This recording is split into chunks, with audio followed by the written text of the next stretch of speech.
2025 లేదా 26లో డిగ్రీ లేదా బీటెక్ చదివారా? సాఫ్ట్‌వేర్ జాబ్ కోసం ఎదురు చూస్తున్నారా? అయితే కోడ్ జ్ఞాన్ 100 డేస్ కోర్సులో చేరండి, జాబ్ సాధించండి. తమిళనాడులో ఇప్పుడు దళపతి అంటే ఒక పేరు కాదు, అదొక ఎమోషన్. బాక్సాఫీస్ దగ్గర వేల కోట్ల వసూళ్లు, కోట్లాది మంది వీరాభిమానులు. ఈ గెలుపు వెనక ఎన్ని కన్నీళ్లు ఉన్నాయో తెలుసా? నీ మొహం చూడు, నువ్వు కూడా హీరోవా అని అవమానించిన నోళ్లే ఇప్పుడు తలైవా అని నినదిస్తున్నాయి. అసలు విజయ్ అనే కుర్రాడు ఒక గ్లోబల్ స్టార్గా ఎలా ఎదిగాడు? ఆయన జీవితంలో ఎవరికీ తెలియని విశేషాలేంటి? ఈరోజు మన వీడియోలో దళపతి విజయ్ 0 to హీరో బయోగ్రఫీని పూర్తిగా చూద్దాం.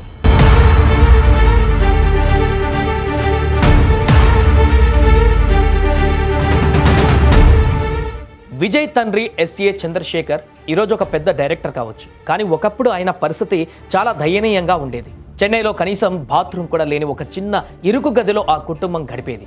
విజయ్ తల్లి శోభ గారు చిన్న చిన్న కచేరీలు చేస్తే వచ్చే డబ్బులే ఆ రోజు ఆ ఇంటికి ఆధారం. విజయ్ జీవితాన్ని శాశ్వతంగా మార్చేసిన సంఘటన ఆయన చెల్లెలు విద్యా మరణం. అప్పటి వరకు చాలా అల్లరిగా ఉండేటువంటి విజయ్ తన చెల్లెలి మరణం తర్వాత పూర్తిగా మౌనంగా మారిపోయాడు. ఒక రకంగా డిప్రెషన్లోకి వెళ్ళిపోయాడు. ఆ బాధల నుంచే తన చెల్లెలి పేరు మీద ఎన్నో సేవా కార్యక్రమాలు చేస్తూ తన కూతురికి కూడా ఇప్పుడు దివ్య అని పేరు పెట్టుకున్నారు. విజయ్కి యాక్టర్ అవ్వాలని కలిగిన కోరిక తండ్రి వద్దనుకున్నాడు, కానీ కొడుకు పట్టుదల చూసి ఆ తర్వాత ఓకే చెప్పారు.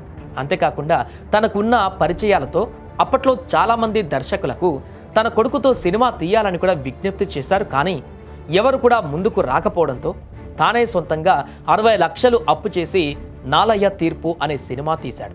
కానీ విధి చాలా బలంగా ఉంది. ఆ సినిమా డిజాస్టర్ అయ్యింది. మీడియా వాళ్ళు కూడా ఎంతలా విమర్శించారంటే, నటన రాని కొడుకును హీరో చేయాలనుకోవడం మూర్ఖత్వం అని రాసేశారు. అప్పుడు ఆ మాటలు చూసి విజయ్ తన కొత్త బట్టలు విప్పేసి కన్నీళ్లు కూడా పెట్టేసుకున్నాడు. తండ్రి మిత్రుడు అప్పటి సూపర్ స్టార్ విజయకాంత్ సాయంతో సెందూర పాండి అనే సినిమాను మరొక సినిమాను తీశారు. అది మంచి హిట్ అయింది. కానీ విజయ్కి ఒక విషయం అక్కడ అర్థమైంది. ఎన్నాళ్ళని పక్కన వాళ్ళ సాయం తీసుకుంటాం, తనని తాను మార్చుకోవడం మొదలుపెట్టాడు. అద్భుతమైన డ్యాన్స్, ఫైట్స్, మేనరిజంతో తనకంటూ ఒక ప్రత్యేక శైలిని క్రియేట్ చేసుకున్నాడు.